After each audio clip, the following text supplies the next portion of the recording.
Okay பாப்பே. இப்போ okay. Okay. Good evening பிள்ளைகள்.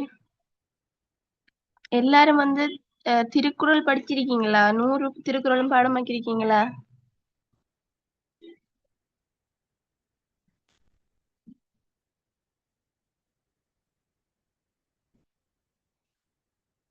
கதைங்களேன்.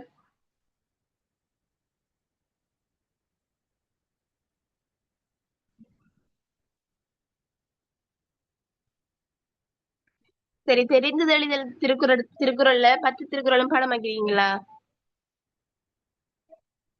ஓ மிஸ். நீங்க திருக்குறள் பாடமாக்குறதுக்கு ஒரு டெக்னிக் ஒன்று சொல்லித்தரேன். எப்படின்னு சொன்னா 10 திருக்குறள் இருக்குதானே ஒவ்வொரு அதிகாரத்திலையும். அந்த 10 திருக்குறள்ல முன்னுக்கு வர சொல்ல எடுத்து நீங்க ஒரு திருக்குறளை உருவாக்கணும். எப்படின்னு சொன்னா இப்ப முதலாவது திருக்குறள் வந்து அறம் பொருள் இன்பம். அப்ப அதுல வர அறம்ன்றத எடுக்கணும். அடுத்தது வந்து குடிப்பிறந்து குற்றத்தின் நீங்க என்றித்தானே அதுல வர குடின்றதை எடுக்கணும். அப்ப அப்படி ஒரு சொல்ல எடுத்தீங்கன்னா ஒரு திருக்குறள் வரும். அந்த 10 திருக்குறளையும் சேர்த்த மாதிரி 10 திருக்குறள்ல வர ஒவ்வொரு முன் லைனையும் சேர்த்த மாதிரி ஒரு திருக்குறள் உருவாக்கிட்டோம்னா நம்ம எக்ஸாமுக்குள்ள வச்சு மறந்தாலும் நம்ம ஞாபகப்படுத்தி கொள்ளலாம். ஃபாஸ்டா ஞாபகம் வந்துடும். இப்படி யாராவது செய்றீங்களா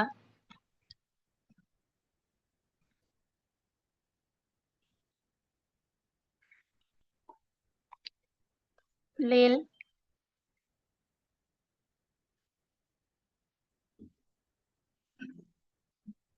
இங்க கேள்வி வந்து தெரிந்து தெளிதல் என்ற அதிகாரத்தை வச்சு நம்ம ஃபர்ஸ்ட்டுக்கு வந்து குணமுடையவரை இனங்காணும் விதம். அதுக்குள்ள என்னென்ன திருக்குறள் வரும்? அதாவது எத்தனையாவது தொடக்கம் எத்தனையாவது வரும்? குணமுடையவரை இனங்காணும் விதம். ஒன்றும் ரெண்டும். ஒன்றும் ரெண்டும் மூன்றும் வரும். 1 2 3 இந்த 3 திருக்குறளும் வரும். ஃபர்ஸ்ட்டுக்கு வந்து நம்ம திருக்குறள் என்ற கேள்வி எல்லாரும் செய்யறீங்களா? ஃபர்ஸ்ட்டுக்கு அதை கேட்கல, எல்லாரும் செய்யறீங்களா அந்த கேள்வியை? 20 ஓ மிஸ். மார்க்ஸுக்குரிய கேள்வி. ஓ, நல்ல கேள்வி இது. இப்ப வந்து உங்களுக்கு இப்ப ஆஹ் நான் சும்மா கேட்டு நான் 100 திருக்குறளும் பாடமாக்குனதாண்ட நீங்க 100ம் பாடமாக்க தேவையில்ல. எப்படியும் ஒரு 3 அதிகாரத்தை விட்டுது. போன வருஷம் வந்தது, அதுக்கு முதல் வந்தது. இந்த 3ஐயும் விட்டுட்டு மற்ற 70ஐயும் வந்து நீங்க பாடமாக்கித்தான் இருக்கணும் கட்டாயம். ஏன்னு சொன்னா திருக்குறள் வந்து சொல்லித்தான் நம்ம மார்க்ஸ் எடுக்கலாம், 20 மார்க்ஸையும். அடுத்தது அதுக்கு வந்து நேரம் அவ்வளவு வந்து தேவையில்லை. இப்ப பெரிய கேள்வி ஒன்றை செய்யும் போது எடுக்கிற நேரத்துல வந்து இது வந்து கொஞ்சம் குறைய எடுக்கும். திருக்குறள் கேள்வி எடுத்தோம்னா கொஞ்சம் சின்னனா வந்து ஒரு அறிமுகம் மாதிரி கொடுக்கணும் ஃபர்ஸ்ட்டுக்கு. எப்படின்னா இப்ப நீங்க திருக்குறள்ல வந்து என்ன அஹ் இப்ப நான் இது இருக்குதானே பொருட்பால் காமத்துப்பால் அப்படி எந்த இதுல வந்து நீங்க இப்ப படிக்கிறீங்க? இது எதுக்குரியது இந்த இது?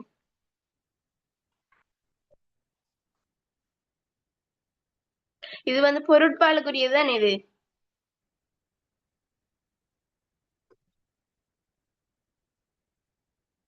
ஹலோ.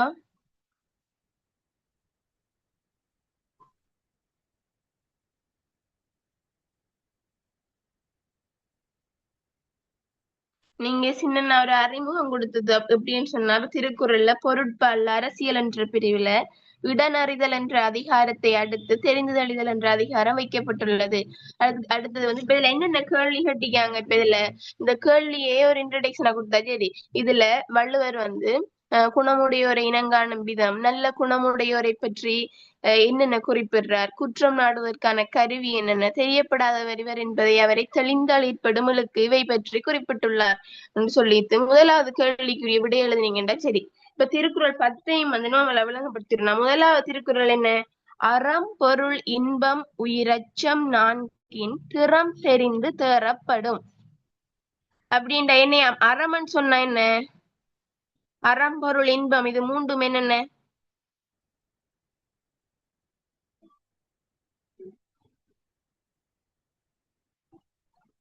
நான் கதைக்கிற விளங்குதா பிள்ளைகள்?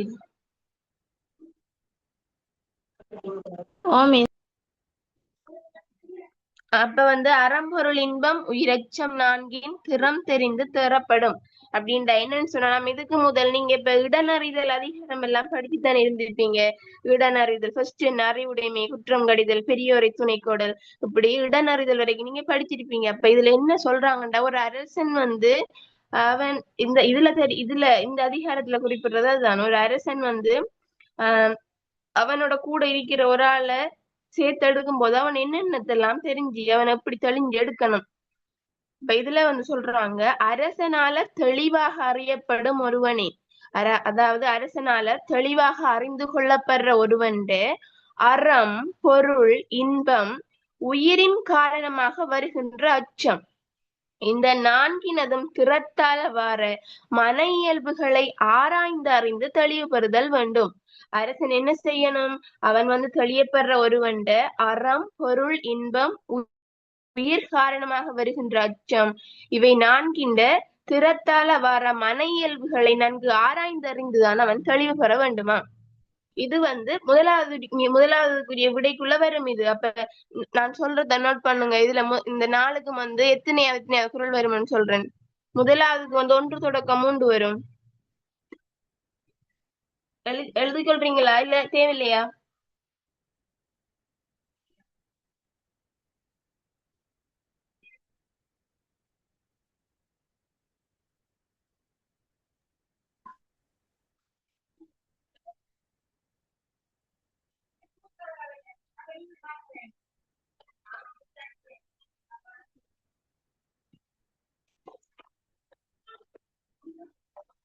எழுதிட்டீங்களா? ஓ மிஸ். ரெண்டாவதுக்கு வந்து அடுத்த ரெண்டாவது கேள்வி என்ன கேட்டிருக்காங்க, நல்ல குணமுடையோரை பற்றி கூறப்படுவன. நல்ல குணமுடையோரை பற்றி கூறப்படுவன. இதுக்கு என்ன விட வரும், இது அடுத்த கேள்வி வரும்போது பார்ப்போம். இப்ப முதலாவது குறளை பார்த்தோம். ரெண்டாவது குறள், அப்ப இதுக்கு எப்படி விட எழுதணும்? இதுக்கு விட வந்து நீங்க ஃபர்ஸ்டுக்கு வந்து வள்ளுவர், இதுக்கு இப்ப விட எழுத ஸ்டார்ட் பண்ணீங்கன்னா வள்ளுவர் வந்து குணமுடையவரை இனங்காணும் விதம் பற்றி இவ்வதிகாரத்தில் 1 தொடக்கம் 3 வரையான குறட்பாக்களில் எடுத்து கூறியுள்ளார் என்று எழுதிட்டு, அதுக்கு பிறகு இதுக்குரிய பொருள் எழுதணும். ஃபர்ஸ்டுக்கு எப்படி, அரசனால் அறிந்து தெளியப்படும் ஒருவன் அறம், பொருள், இன்பம், உயிர் காரணமாக ஏற்படுகின்ற அச்சம் ஆகிய நான்கினதும் திறத்தாலான மன இயல்புகளை அறிந்து தெளிவு காண வேண்டும் என்று கூறியுள்ளார். இதனை சொல்லிட்டு அடுத்த வரியில அந்த திருக்குறள் எழுதணும். திருக்குறளை நீங்க ஃபுல்லா எழுதத்தான் வேணும். 2 வரியையும் எழுதணும்.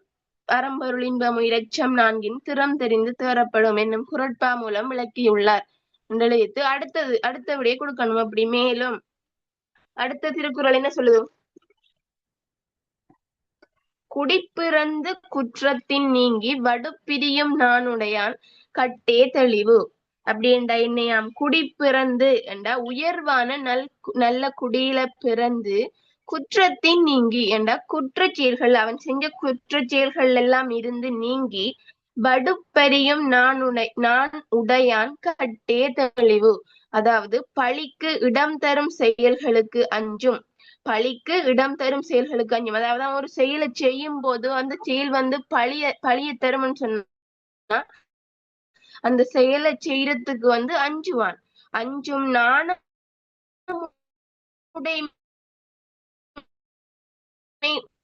உயர்ந்த குடியில் பிறந்து அவன் செய்த குற்றத்தில் எல்லாம் இருந்து நீங்கி அவன் வந்து பழிக்கு இடம் தரும் செயல்களுக்கு அஞ்சும் நாணமுடைமை உள்ளவனை வந்து அரசன் நம்பி தெளிவடைய வேண்டும் சொல்றாங்க. அப்ப இதை வந்து அப்படி உள்கணும். இப்ப சொன்ன பொருளை வந்து கொடுத்தது, அதுக்கப்புறம் இதனை வள்ளுவர் சொல்லிட்டு அடுத்த வரையில குடிப்பிறந்து குற்றத்தின் நீங்கி வடுப்பெரியும் நானுடையான் கட்டே தெளிவு என்ற குறட்பாவின் ஊடாக குறிப்பிட்டுள்ளார் சொல்லிட்டு அடுத்த குறள் இப்ப இதுக்குள்ளதானே வரப்போகுது, 3வது, அதையும் எழுதணும். அரிய கற்றாசற்றார் கண்ணும் தெரியும் கால் இன்மை அரிதே வளிரு. என்னையாம், அரிய கற்றாசு அற்றார் கண்ணும் என்றா கற்பதற்கரிய நூல்களை எல்லாம் கற்று, இப்ப கற்கிறதுக்கு மிகவும் கடினமான இப்ப நல்ல நூல்கள் எல்லாம் இருக்கும், அந்த நூல்களை எல்லாம் கற்று குற்றங்களில் இருந்து நீங்கியவர்கள் இடத்திலும், அந்த நூல்களை எல்லாம் படித்து அவன் செய்த குற்றங்கள்ல இருந்தெல்லாம் நீங்கியவர்கள் இடத்திலும் தெரியும் கால் வெளிறு இன்மை அரிது. அதாவது நுண்ணியதாக ஆராயும் இடத்து அறியாமை இல்லாதிருத்தல் அரிதாகும்.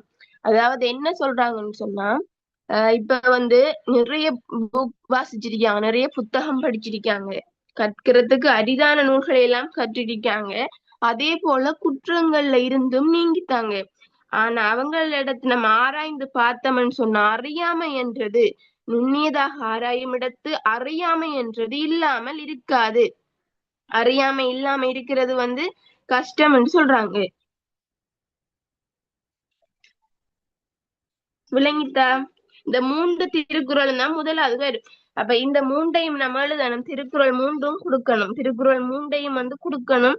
பொருள் எழுதி எழுதி அதுக்கு கீழே இத இந்த திருக்குறளின் மூலம் விளக்கியுள்ளார், அப்படி கொடுக்கணும். இது ஓகேவா? முதலாவது சொல்லி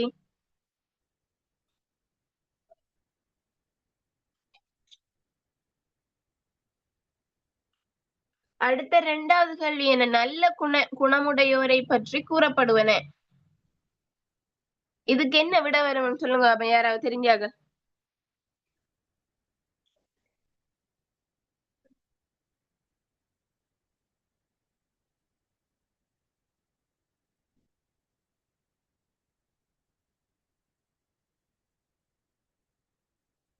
பிள்ளைகள்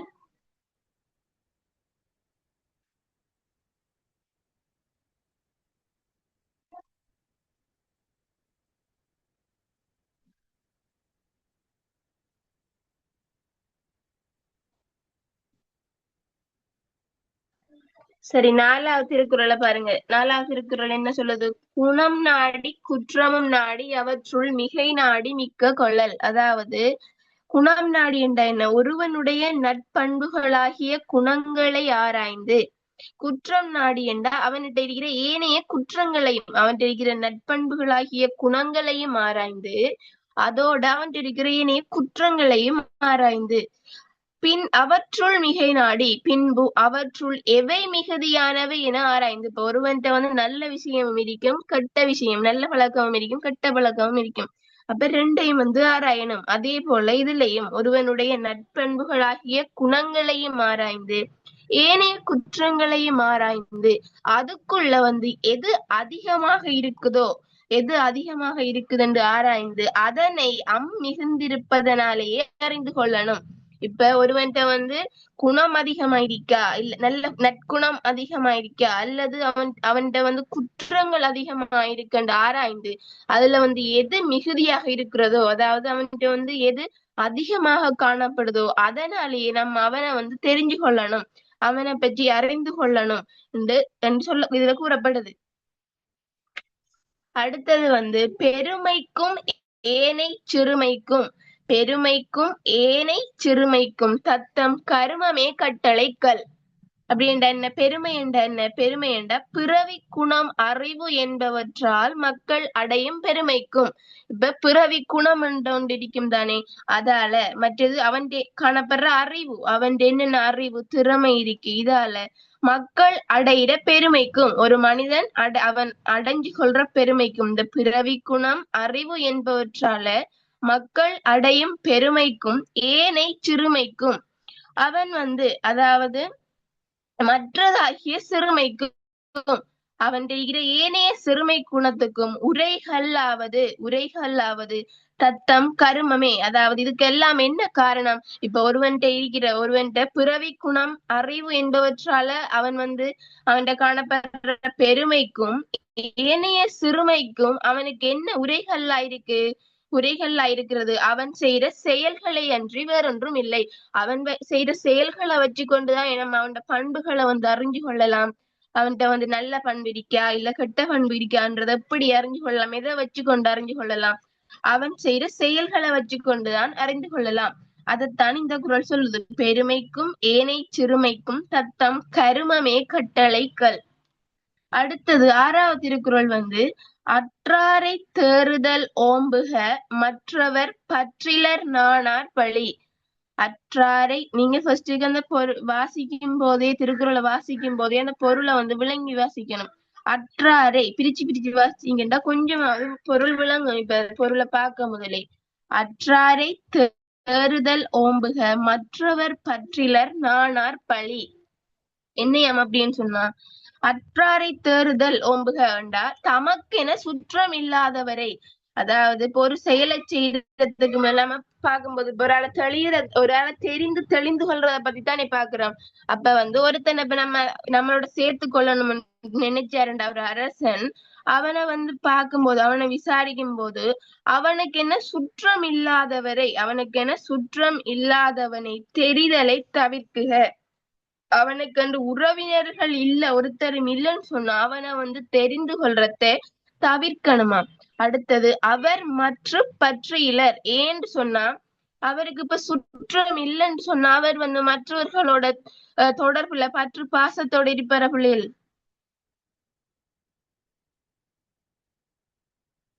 ஹலோ,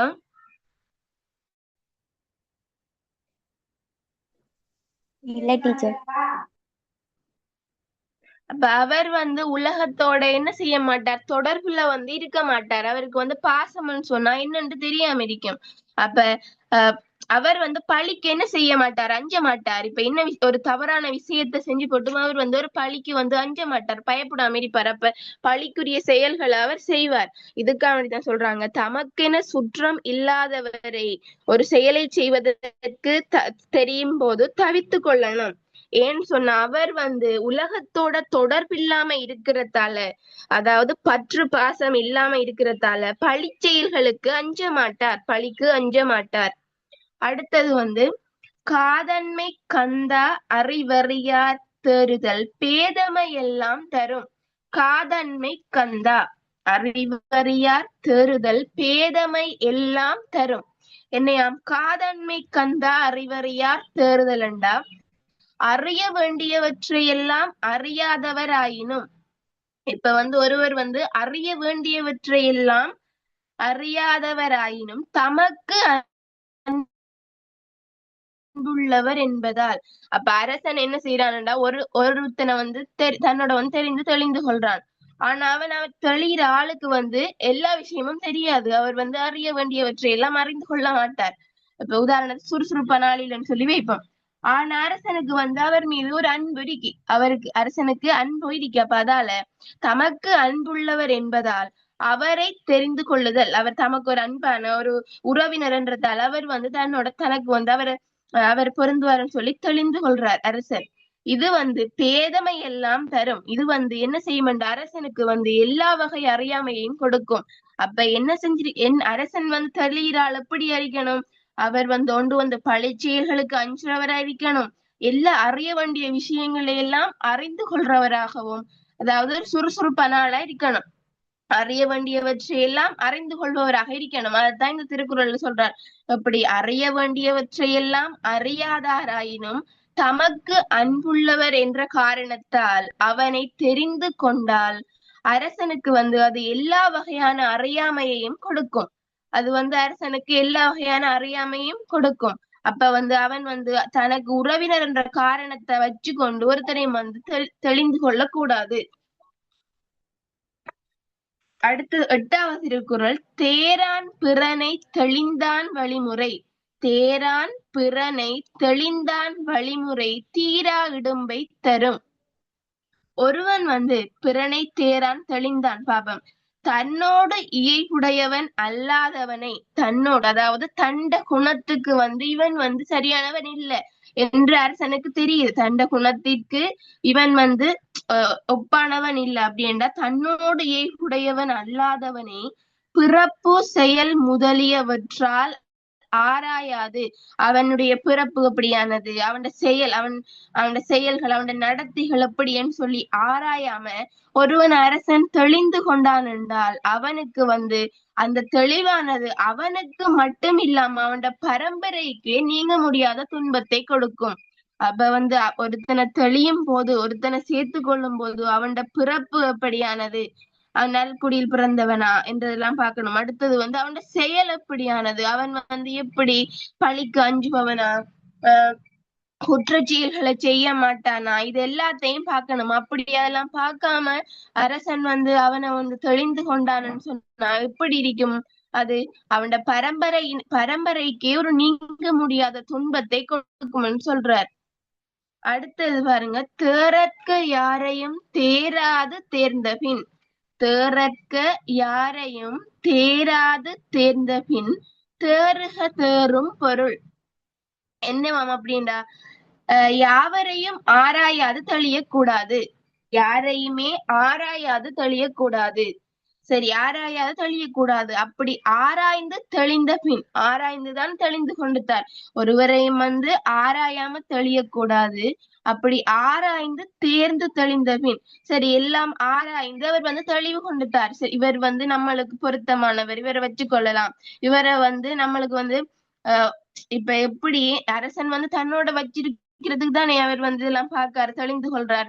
அப்ப இவர் நம்மளுக்கு பொருத்தமானவர்னு சொல்லி அரசன் ஆராய்ந்து தெளிந்து கொண்டானுண்டா, அவரை பிறகு சந்தேகப்படக்கூடாது.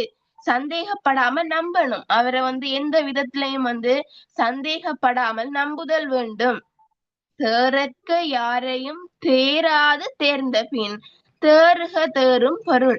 யாவரையும் ஆராயாது தெளியக்கூடாது. ஆராய்ந்து தேர்ந்து தெளிந்த பின் அவர்கள் வாயிலாக தெளியும் பொருட்களை சந்தேகப்படாமல் நம்புதல்.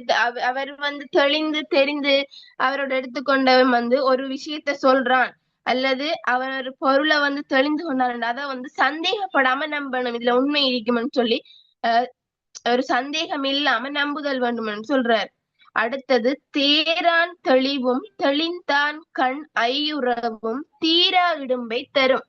என்னவாம்? தேரான் தெளிவும் தெளிந்தான் கண் ஐயுறவும் தீரா இடும்பை தரும். அதாவது இப்ப தேரான் தெளிவுமண்டா, அரசன் ஒருவனை ஆராயாது தெளிதலும். இப்ப ஏற்கனவே சொன்னமாய் அவன் ஆராயாது தெளிந்தான்னு சொன்னா என்ன நடக்கும்னு சொன்னான்?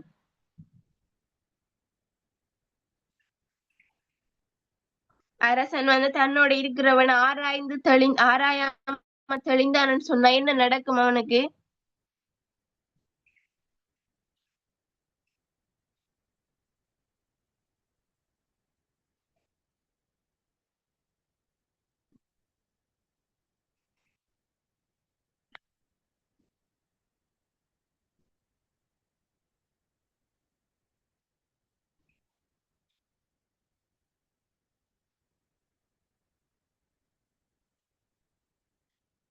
பிள்ளைகள் விளங்குதா? பிள்ளைகள்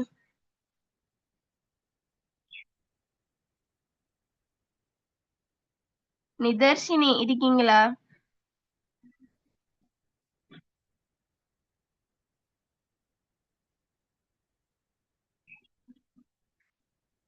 ஓ மிஸ். விளங்குதா? அப்ப ஒருவன் ஆராயாம தெளிந்து கொண்டான்னு சொன்னா என்ன நடக்கும் அவனுக்கு? அவன் பரம்பரையினருக்கு நீங்க துன்பத்தை கொடுக்கும்னு சொன்னதானே? அப்ப அரசன் ஒருவனை ஆராயாது தெளிதலும் தெளிந்தான் கண் ஐயுறவும். தெளிந்த பிறகு அவன் ஆராய்ந்து தெளிந்தவனிடத்தில் சந்தேகப்படுதலும். அரசன் ஒருவனை ஆராயாது தெளிதல் அப்ப அது ஒன்று. அடுத்தது, ஆராய்ந்து தெளிந்தவனிடத்துல சந்தேகப்படுதல். இப்ப ஒருவனை பிறப்பு செயல் இது எல்லாத்தையும் வச்சு ஆராய்ந்து அவன் நல்லவன் என்று தெளிந்தெடுத்தாச்சு. அதுக்கு பிறகு அவனிடத்துல சந்தேகப்படுற. இந்த இரண்டும் என்னத்தை தருமன்னு சொன்னா, அரசனுக்கு நீங்க முடியாத துன்பத்தை கொடுக்கும். அப்ப ஆராயாது தெளியக்கூடாது, ஆராய்ந்து தெளிந்த பின் சந்தேகப்படக்கூடாது. இப்ப முதலாவதுக்கு முதலாவது கேள்விக்கு 10 திருக்குறளும் விளங்கிட்டா, இல்ல ஏதாவது திருக்குறள் விளங்காம இருக்கா அப்படின்னு சொல்லுங்க, திரும்ப சொல்றேன். நீங்க சொன்னாதான் தெரியும்.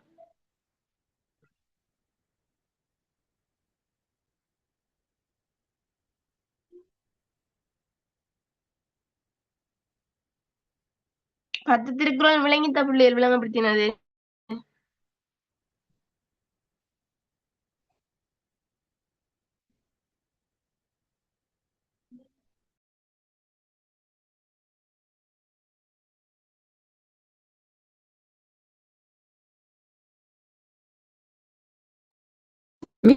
மிஸ், 8வது ஒருக்கா திரும்ப விளங்கப்படுத்த முடியுமா? ஓகே, 8வது விளங்கப்படுத்து. 8வது திருக்குறள் என்ன? தேரான் பிறனை தெளிந்தான் வழிமுறை தீரா இடும்பை தரும். அப்படின்டா இதுதான் நான் உங்கள்ட்ட கேட்ட கொஸ்டின். இதுதான் என்ன, இப்ப ஒருவனை வந்து ஆராயாம தெளிந்தவன் சொன்னா நம்மளுக்கு என்ன நடக்கும்னு சொல்லி. தேரான் பிறனை தெளிந்தான் என்றா தன்னோடு இயைபுடையவன் அல்லாதவனை, தண்ட குணத்துக்கு இயைபுடையவன் அல்லாதவனை பிறப்பு செயல் முதலியவற்றால் ஆராயாது தெளிந்த அரசனுக்கு. அவன் வந்து இயைபுடையவன் சொன்னா, இயைபுடையவன் என்ன? ஒத்து போகாதவன். இயைபுடையவன் சொன்னா ஒத்து போறவன். என்னன்னு சொல்லிக்காங்க? அல்லாதவனை பிறப்பு செயல் முதலியவற்றால் ஆராய்ந்து தெளிந்த அரசனுக்கு. அவன் வந்து பிறப்பு செயல் என்பவற்றை வச்சுக்கொண்டு ஆராய்ந்து தெளிந்தான் அரசன், இவன் நம்மளுக்கு பொருத்தமானவன் சொல்லி. அத்தெளிவு தன் பரம்பரையினருக்கே நீங்க முடியாத துன்பத்தை கொடுக்குமாம். அவன் வந்து இப்ப அரசண்ட குணத்திற்கு ஒப்பானவன் இல்ல, ஆனா அவன் பிறப்பு செயலை வச்சு அடிப்படையாக வச்சு தெளிந்து கொண்டுதான் அரசன். ஆனா அவனுக்கு அதை என்ன செய்யும்? அரசனுக்கு வந்து அந்த தெளிவு வந்து தண்ட பரம்பரையினருக்கே நீங்க முடியாத துன்பத்தை கொடுக்கும். தண்ட குடியோட தொடர்பில்லாதவனைத்தான் இயைபுன்னு சொல்றாங்க இங்க. தண்ட குடியோடு தொடர்ந்த மரபு. அப்ப அவன் ஒரு அரசன் வந்து ஒருவரை தெரிந்து கொள்றதுக்கு என்ன முக்கியமாம்? இங்க என்ன முக்கியமா சொல்றாங்கன்னு சொன்னா குடியே முக்கியம். அந்த குடி என்ற மரபும் இங்க முக்கியம்னு சொல்றாங்க. தெளியறதுக்கு இங்க குடி என்ற மரபும் முக்கியம். அதுவும் கட்டாயம் வேணும். செயல் வேணும், பிறப்பு வேணும், அதே போல குடி வேணும். இந்த விஷயங்கள்லாம் வேணும் ஒரு அரசன் வந்து ஒருவனை தன்னோட வச்சு கொள்றதுக்கு தெளியும் போது. முதலாவது கேள்விக்கு பாருங்க. முதலாவது கேள்விக்கு வந்து முதலாவதும் மூன்றாவதும் வருமாம் குறள். 2வது கேள்வி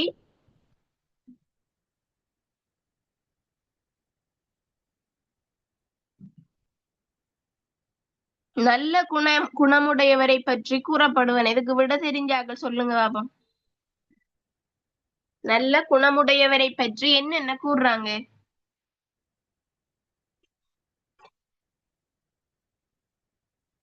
அடுத்தது பாருங்க, குணம் நாடுவதற்கான கருவி. இதுக்கு என்னென்ன வரும்? குணம் நாடுவதற்கான கருவிக்குள்ள வந்து 5வது குறள் வரும். 5வது குறள் தான் இதுக்கு வரும். சரியா? இதுக்கு என்ன சொல்றாங்க? அதுல ஒருவருடைய பிறவி குணம் அறிவு என்பவற்றால் மக்கள் எய்தும் பெருமைக்கும் ஏனைய சிறுமைக்கும் உரைகளாவது அவரவர் செய்யும் செயல்களே ஆகும். அப்ப பெருமைக்கும் ஏனை சிறுமைக்கும் தத்தம் கர்மமே கட்டளைகள் என்ற குறள் தான் வந்து 3வது கேள்விக்கு வரும். குற்றம் நாடுவதற்கான கருவிகள். அடுத்தது வந்து தெரியப்படாதவர் இவர் என்பதும் அவரை தெளிந்தால் ஏற்படும் இழுக்கும். தெரியப்படாதவர் இவர் என்று நினைக்கிறதும், அடுத்தது அவரை தெளிஞ்சு கொண்டா என்னென்ன குற்றம் வரும், நம்மளுக்கு என்னென்ன தீங்கு வரும் என்றதுதான் இந்த கேள்வி. இதுக்கு என்னென்ன வரும்னு சொன்னா அற்றாரை தேறுதல் ஓம்புக, அந்த குறள் வரும். அற்றாரை தேறுதல் ஓம்புக. 6வது குறள், 7வது குறள். அடுத்தது வந்து 8வது குறள், 9வது குறள், 10வது குறள். இந்த 5 வந்து இதுக்குள்ள வரும். 4வது கேள்விக்கு வந்து 5 திருக்குறள் வரும். 6 வரும், 7 வரும், 8 வரும், 9 வரும், 10 வரும். முதலாவதும் 2வது 3வதும் வரும். அடுத்த 3வதுக்கு வந்து 5வது திருக்குறள் மட்டும்தான் வரும். எழுதி வச்சுக்கீங்களா பிள்ளை? எல்லாம் தேவையில்லையா? அது இது வந்து 2 முறையில பிரிக்கி. ஒன்று வந்து முதலாவது தொடக்கம் 3வது வந்து குற்றத்தை தெரிந்து குணமுடையவரை தெளிதல் என்ற ஒரு பிரிவிருக்கி. 4வதும் 5வதும் வந்து குணம் குற்றங்களை அறியும் கருவிகள். இதுல வந்து குற்றத்தை அறிகிற கருவி மட்டும்தான் கேட்டிக்கின்றதாலதான் 5வது குறள் மட்டும் வரும். அப்படி இல்லாம உங்களுக்கு குணம் குற்றம் அறியும் கருவி என்று சேர்த்து வந்த கேள்வி 4வதும் 5வதும் வரும். அடுத்தது வந்து தெளியப்படாதவர்களை தெளிவதால் ஏற்படும் குற்றம் என்று கேள்வி வந்துச்சுன்னு சொன்னா 6வது 7வது 8வது இந்த 3 குறளும் வரும். அடுத்தது ஒருவரை தெளிவதற்கான எல்லைகள் என்று கேட்டா 9ம் 10ம் வரும். நம்மளுக்கு வந்து தெரியப்படாதவர் இவர் என்பதும் அவரை தெளிந்தால் ஏற்படும் இழுக்கும் என்று 2 கேள்வியும் ஒன்றா சேர்த்து வந்திக்கத்தாலதான் 6 தொடக்கம் 10 வந்து இதுக்குள்ள கொடுப்போம். இது வந்து ஒரு பிரிப்பு. மற்றது வந்து குணமுடையவரை இனங்காணுதல் என்றதுக்குள்ள 1 தொடக்கம் 3 வரும். எல்லாரையும் தெளிதல், யாவரையும் தெளிதல் என்ற ஒரு கேள்வி கேட்டா அதுக்குள்ள 4வது குறள் மட்டும் வரும். இது உங்களுக்கு தேவையானது எழுதி எல்லாரும் எழுதி வச்சீங்க. நல்ல எழுத போறீங்களா? சொல்ல வாயில தேவையில்லையா?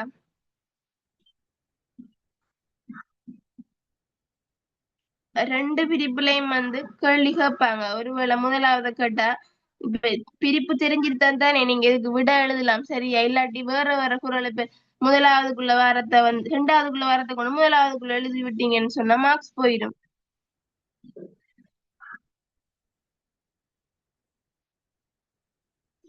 திருக்குறள் ஏதாவது டவுட் இருக்கா உங்களுக்கு? இல்லாட்டி அடுத்த கேள்வியை பாக்குறேன். நெருக்கடி சிறுகதையை பார்க்கலாம்.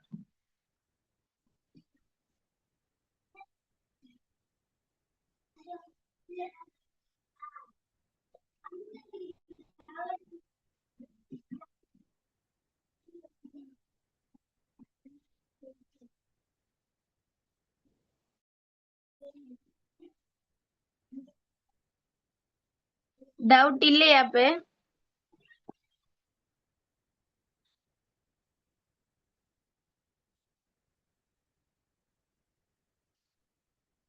நெருக்கடி சிறுகதை எல்லாருக்கும் எல்லாரும்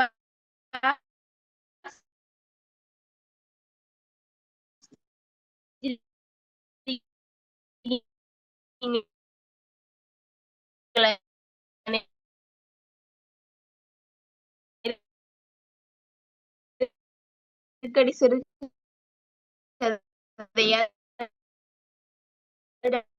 மையக்கருத்து என்னத்தை சொல்லுதுன்னு சொல்லுங்க பாப்போம்.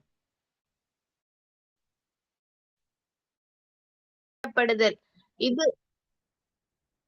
இதை சொல்லலாம். அடுத்து அவர்கள் ஆடையுடனும் ஆடையின்றியும் காணப்படும் கோலம், நோய்வாய்ப்பட்ட குழந்தை துணியில படுத்திருக்கிறது, இதெல்லாம் இந்த விபரிப்பெல்லாம் என்னத்தை குறிப்பிடுதுன்னா சரவணமுத்துவின் குடும்பத்தின் வறுமை நிலையத்தான் குறிப்பிடுறார். அப்ப ஒன்று சரவணமுத்துவின் குடும்ப சூழ்நிலையை விபரிப்பதனூடாக சரவணமுத்துவின் வறுமை நிலையை விளக்குகிறார். வெறுமனே அவர் சரவணமுத்துவுக்கு வறுமைன்னு சொல்லி கொண்டு போவாம அந்த குடும்பத்தின் சூழ்நிலையை விளக்குறார். அடுத்தது உரையாடல்கள் பாங்குல குறிப்பிடுறாரு. எப்படி இன்ஸ்பெக்டரோட சரவணமுத்து கதைக்கிறது, அடுத்தது சரவணமுத்து பங்களாக்காரரோட கதைக்கிறது. இப்படி உரையாடல் பாங்குல ஒரு ஆளோட மன உணர்வுகளை வெளிப்படுத்துறதுக்காக வேண்டி உரையாடல ஒரு உத்தியாக கையாண்டிருக்காரு. சரவணமுத்து தண்டு வறுமைய இன்ஸ்பெக்டர்கிட்ட சொல்றது, அதே போல சரவணமுத்து பங்களாக்காரர்கிட்ட சொல்றது, இதெல்லாம் என்ன உரையாடல் பாங்குல காணப்படுது.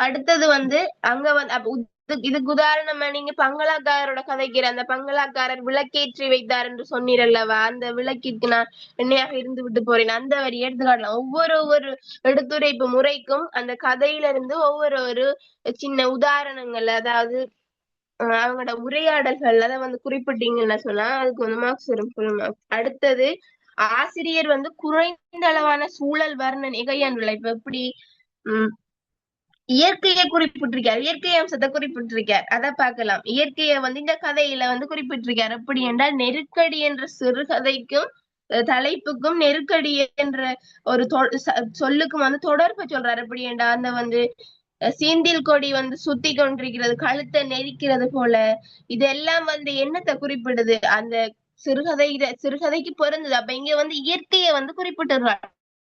இப்படி இயற்கை காட்சிகளை சரவணமுத்துவின் மன உணர்வுக்கும் நெருக்கடியான சூழலுக்கும் பொருத்தமானதாக கூறுகிறார். இயற்கையையும் குறிப்பிட்டுள்ளார், இயற்கையோட தொடர்பு படுத்துறார் சரவணமுத்தோட வாழ்க்கைய. அடுத்து பொருத்தமான விபரிப்புகள் கையாளப்பட்டிக்கு. எப்படி கதைக்களத்தை எடுத்துக்கொள்ளலாம். நம்ம வீடு, சரவணமுத்தோட வீடு வறுமை நிலையோட காணப்படுறது, பங்களாக்காரர் தோட்டம், அங்க அந்த இயற்கை காட்சிகள், இதெல்லாம் அவர் வாழ்க்கையோட தொடர்பு வர்ற வகையில காணப்படுது.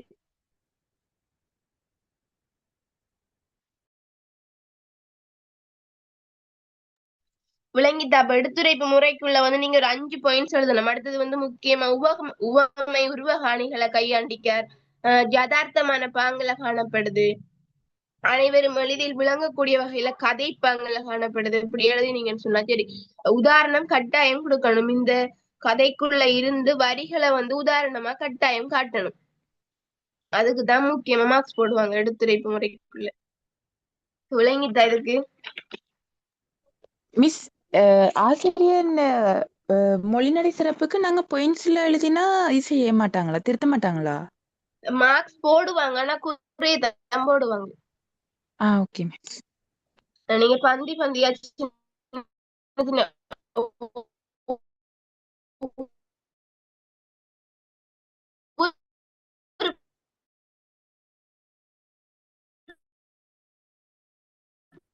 பாயிண்ட்ஸையும் வச்சு சும்மா பந்தியா எதுவும் இல்லதானே, எந்த ஒரு காரணமும் இருக்காது அவங்கள்ட்ட. இப்ப குறை எழுதினா நம்மள பாயிண்ட்ஸ் ஃபார்ம்ல எழுதினா அதுக்கு வந்து மார்க்ஸ் குறைப்பாங்க. Okay miss. அடுத்த ஒரு வெண்மணல் கிராமத்தை வந்து பார்த்து கொண்டு வாங்க. ஏன்டா இப்ப அது வந்து பெரிய கதை தானே, அப்ப பார்த்துட்டு வாங்க. அதை அடுத்த கிளாஸ்ல சொல்லித்தரேன். Okay miss. கிளாஸ முடிச்சு கொள்வோம் அப்ப.